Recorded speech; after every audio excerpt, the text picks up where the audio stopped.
بسم اللہ الرحمن الرحیم۔ السلام علیکم۔ ایک بار ایک تاجر غلاموں کی منڈی میں گیا تو اسے ایک ترک بچہ بہت پسند آیا اور اسے تاجر نے فوراً خرید لیا۔ تاجر نے بچے سے پوچھا، تمہارا نام کیا ہے؟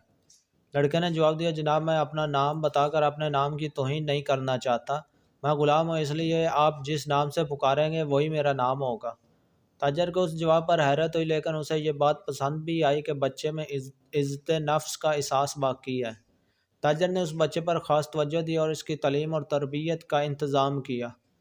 بچے نے بہت جلد تیر اندازی، تلوار بازی اور شاہ سواری میں ایسی مہارت حاصل کی کہ خود تاجر حیران رہ گیا۔ غزنی کا بادشاہ شہاب الدین غوری ایک بار گھوڑوں کی دوڑ کا مقابلہ دیکھ رہا تھا۔ تاجر اپنے غلام کو لے کر اس کے پاس پہنچا اور کہا کہ حضور، میرے اس غلام کو گھوڑ سواری میں کوئی نہیں ہرا سکتا۔ بادشاہ نے مسکرا کے لڑکے سے پوچھا، تم کتنا تیز گھوڑا دوڑا سکتے ہو؟ لڑکے نے نہایت ادب سے جواب دیا، حضور، گھوڑے کو تیز دوڑانے سے زیادہ ضروری اسے اپنا مطیع بنانا ہوتا ہے۔ گوری نے چون کر اسے دیکھا اور ایک بہترین گھوڑا اسے دیتے ہوئے کہا، لڑکے، تم اس گھوڑے کو اپنا مطیع و فرما بردار بنا کر دکھاؤ۔ لڑکا اچھل کر گھوڑے پر بیٹھا اور کچھ دور اسے چلا کر لے گیا اور پھر پلٹ کر واپس آیا۔ لوگ یہ دیکھ کر حیران رہ گئے کہ واپسی میں بھی گھوڑا اپنے سمو کے نشان پر ہی چلتا ہوا آیا۔ سلطان غوری نے سوچا، جو شخص ایک جانور کو اس طرح اپنا فرما بردار بنا سکتا ہے، اس کے لیے انسانوں کو مطیع بنانا کیا مشکل ہو سکتا ہے۔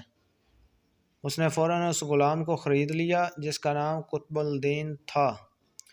ترکی میں ایبک انگلی کو کہتے ہیں اور شل کا مطلب ہوتا ہے ٹوٹا ہوا۔ چونکہ اس غلام کی ایک انگلی ٹوٹی ہوئی تھی، اس لیے عموماً سب اسے ایبک شل کہتے تھے۔